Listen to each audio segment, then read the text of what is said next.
You've said 16 years? No, 12 years. 12 years with the same habits, same habit, you know. Yes. Now here you are, Benjamin, you're looking good, I can see everything is good, you have a family, like you said, and then how did you, when did you start, when did the change start? What did you do? Because I'm sure people are really curious, viewers are really curious, and they just want to know how you overcame this, because I know you overcame it, and that's why you can sit down and share your story without shame. Because you see, if we are ashamed of our scars, you know, all of us have scars, you know. Others choose to show, others choose to hide their scars. Those who choose to show their scars get healed. Look at Benjamin. He's been sharing his stories all over, you know. I know some of you, maybe you've watched him wherever, but now look at him, he's healed. He's looking fine and good. How did you overcome it, Benjamin? Thank you, because you mentioned that I'm healed. Yes, I overcame. Of course, every other day is a day. Every other day, my day is a day of choices. Every other day I wake up, that addiction is still in me. But whatever I choose every other morning to feed is all that matters. So today I can be spoiled of choices. I can wake up to choose my addiction, or I can wake up to choose to talk about it. Hear that. Every other day is a day of choices. Whatever you choose in the morning carries the day. What are your choices? How do you make it? Yes. So in that process of desperation, of course, I reached rock bottom, and I really wanted out. I was praying and I was crying to God. When I'm drunk, I remember sometimes, and then those thoughts of suicide, and I remember I tried again committing suicide. But I thank God, because He didn't want me to go that way. That's why maybe today I'm sitting here. That's just right. To be a blessing to somebody else, and to tell them that there is hope. It's only that in a situation whereby somebody is dead, that is a hopeless situation. But for as long as you're alive, there is hope. That's one thing I can As say. long as you're alive, there's hope, unless you're dead. If you are still alive, up to date, it doesn't matter how many times you've tried to commit suicide. Know that God has bigger things ahead of you. There is hope. There is hope in that situation that you are in right now, viewer. Do not lose hope at all. I'm praying for you. We are praying for you, and there is hope. Yes. Yeah, in the process of trying to seek that help, I remember there is somebody who would come, a friend to my dad, and he's a man of God back in Western. He would come and try to intervene. Any other time there is conflict in the house, he's the one who came to make things right, just to talk to me, to counsel my dad. So one day he managed to talk to me. He came one day, he just wanted to gain my trust, and he managed to get and to break through me, because this is the first person now who managed to break me after a very long time. He was a friend to your dad? He was a friend, he's a family friend. Okay. He's a family friend. And he came, and one day he just came and talked about getting me from the village to take me to Nairobi. But this time he was telling me that he's taking me to his friend to give me a job as a driver, because I was a good driver. Only to find out when I found myself in Nairobi, after him convincing me that it was a rehabilitation center. Of course, again, I had to, it was an outburst, because this is a man of God and he's lied to me, and I'm in Nairobi, and I'm being told now again, this is a rehabilitation center. And of course, those feelings came back of bitterness. Why did he have to trick me all the way from Western to Nairobi? To Nairobi. And even that mentality that I was chased from Nairobi by the police officers, and even refused to come to Nairobi. But the good thing is I went to the rehab, and of course I was reluctant to go in. But before I left, I remember they prayed for me. They asked me to, if I could just stay there for 2 minutes, they can pray with me. And I believe the prayer did everything for me. The prayer works. Prayer works. Yes. Yeah, that prayer did everything for me, because immediately after the prayer, and I had my own money, I went to the bus station. I passed by Nairobi City Center. Of course, it was around 10 a.m. in the morning, and I got into the only bar that I knew that was open. I started drinking again, and I found myself in the bus back to Western. I got back into the Jangarden. The same night, I started drinking until morning. But 2-3 weeks later, I think that prayer, and as I am saying, that prayer did everything. I could not. I just became restless. I became restless, but that urge became more and more, until one day I just woke up and packed my things, and I took back myself to that rehab. Look at that. Prayer works, you know. Prayer works. You know, sometimes a prayer that has been offered, it doesn't matter how long it takes. You know, one thing I know, that a prayer works. You know, look at that. He worked in Benjamin's life. He became restless, and he packed his clothes himself and took himself to rehabilitation center just because of that prayer that was offered by those people in rehabilitation center. Yeah. So when you reached there, you took yourself to rehabilitation center.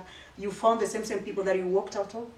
Yeah, they were still there, but it was like one thing that became clear is in a rehabilitation center you cannot bring yourself. You know, you have to be brought by somebody. But you brought yourself. But I brought myself there. That was another challenge. But I said, I'm here because I have a problem and I want help.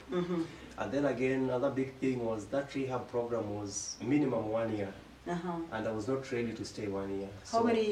You were ready to stay for how many? For 2 days. For 2 days? Maximum 2 days. One day, 2 days. I'm good.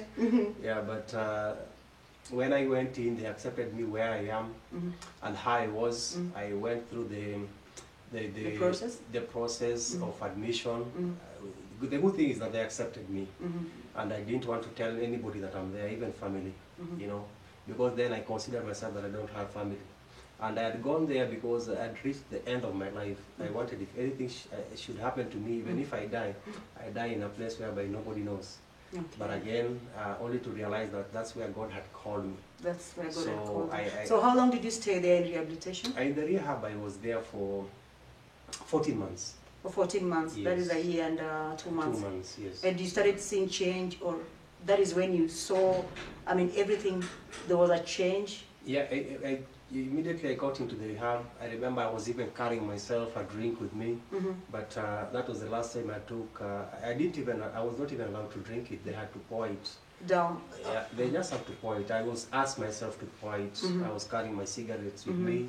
I was told to drop those cigarettes in. How are you feeling when you were asked to do this? I'm just curious to know. This was like they're asking me to pouring out gold. To pour gold, you know, to just break, to crash a house that we've been building. But you see, I had no choice because again I wanted out. I was willing to do anything, anything to get me back on track again, you know. And I was not doing it for anybody. I was doing it for myself. I was not doing it so that I could go back into my relationship. I was not doing it for my father. So let me ask you, Benjamin, here in rehab, I mean, what was the process? Were there any medication, counseling, prayers? How was the process? Can you tell me how the process, can you tell viewers how the process was? Were there any medication, counseling, prayers offered to you? No, the only medication maybe I can remember receiving, even while I was there, is when I had maybe an ailment, headache, malaria, taken to hospital. You know, that is normal. But there, the only thing I remember, it was a faith-based program. Faith-based? It was faith-based program, and we used to have chapel every day. So that is the only year in my life that I attended church for 364 days and a half. That is a year? Yes, every day you would attend chapel every day in the morning. So when you felt like maybe you wanted to drink something, how did you, I mean, how do they handle you, or what did you do, or what were you being advised to do when you feel the urge to drink something, drink that alcohol, take that cigarette? How did you go about it? Yeah, the cravings came, but it was in the first 2-3 weeks after I joined the program. And I was very much reluctant even to go for a detox program. Normally, if you've taken alcohol to the level that I've taken, they would recommend that they take you for a detox process just to clean your system. But me, because I'd given up hope in life and I just wanted the worst for myself, I said I'm not going for anything. I'll just go for it. They call it cold turkey. You just have to go it the strong way. So I had these hallucinations, I had my running nose, I had headaches, I had, at some point I could not see for 2-3 days. My system was You could not see that, were you going blind or something? I could not see literally because I know maybe because the system wanted the alcohol and it's not available within. So at some point you could not even remember anything that you done. Literally you could not remember anything. You could not, there was pain in the eyes, everything that comes with the cravings that come with when you don't get that alcohol. It was a really tough time for me, but I was really determined to stop, and I didn't want to go any other way than for my struggle, just to struggle and overcome by myself. And thanks to God, because even through the support of the center, I managed 3 weeks, 4 weeks later, a month maximum, I was clean and I was now ready to move on with the program. Now again, it's to settle in the program. That was the biggest challenge. Now I'm being told these are the rules. You're going to be here for 1 year. This is what you're going to be doing. You're going to be waking up in the morning at this time. You're going to be sleeping at this time. You're going to be doing dishes by yourself. Because it was just some men-only program, and men are doing things for themselves down there. So again, those responsibilities again, and since I was a man who liked doing things with my own hands even at a very young age, those are the little things that really got me back on track. And they helped me to cope. I remember starting some chicken project in that place. I started some rabbit project in that place, just to keep my mind off. But after a month and a half, about 2 months, is when I decided now to ask the management of the place just to tell my father that I'm there, because again I'd left without even saying where I'm going, and I knew maybe in his mind he's now he's not comfortable because he has not seen me. So when they asked, they told me I was there. He took time to come and visit and just confirm that I was there. And from then on is when he picked up the responsibility of even paying for me for the facility, because of course it didn't come free, you know. So he came and started now clearing the necessary details for me. I'm so excited now, Benjamin. I'm sure there are so many people outside there. People are really suffering, but you see, they just don't know how to overcome that. Because you just mentioned there that you really wanted to come out of that habit, but you didn't know how to, how to go about it, whom to talk to, you know. What can you advise maybe to that person who is watching this video today? I'm sure there must be a person who, maybe a relative, a friend, or someone you know is going through the same thing that Benjamin went through. What can you tell such a person? Or what can you advise parents, especially parents who do drink in front of their kids, do funny stuff in front of their kids, not knowing that whatever they are doing, their kids are really watching? Can you talk to parents? Can you talk to that person who was that, a friend who is going through the same thing that he went through? Yeah, thank you. For parents, I can only say this. Your child, your daughter, for guardians, they will always do what you're doing. They will always replicate your actions. So it's not a big thing for seeing some kid who has been taken out of track. That kid will do exactly what you're doing. And for those who are doing it, maybe, and maybe the parent can say, my son is into this and I was not doing it. How long and how much time do you give to your child? How much time do you give it to that daughter of yours and that time? Because again, your children would want your presence and not your presence. The only advice I can tell you, take time and be with your children. Your children will want your presence, not your presence. Not your presence. Sio zawadi, wanataka kukuona hapo. Zawadi they can be given by anybody, even guardians, friends, whatever, but they want you to be there. Be there for your kids, right? Yeah, because again, if that child will not get that presence, your presence, you know, from you, he will seek it outside there from somebody else. But again, I'm here to tell you that there is hope. If you're there and you're suffering, there is hope. So long as you're alive, it only takes your willingness. It only took my willingness and your determination to go about it. The only qualification for you to come out of it, it doesn't matter. I went through rehab. It doesn't have that mean that you go through a rehab, but it will only take your will to fight it and just to get out of it. Again, I'll also advise anybody who knows any relative, any friend who's going through it, that one thing I can tell you, just love them unconditionally. Love is the only thing that's going to bring them back. Can they contact you if someone has a friend or a relative who is going through the same thing, you know? Are you able, can you give them that freedom that they can contact you?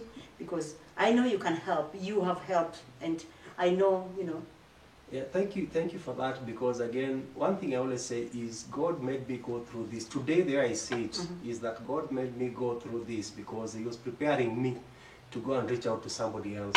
Today, besides doing little things to make me, to sustain me, the biggest passion that I have right now is to reach out to anybody who is down there and is down and is suffering. Any life-controlling issue, not necessarily alcohol, not necessarily bang smoking and anything, but any life controlling issues, we are there to stand with you, we are there to help you. Most of them we refer them to herbs where we can, but some of them we just walk with them, and we find that at the end of the day, I can testify that I've seen people come through it, and people are helped.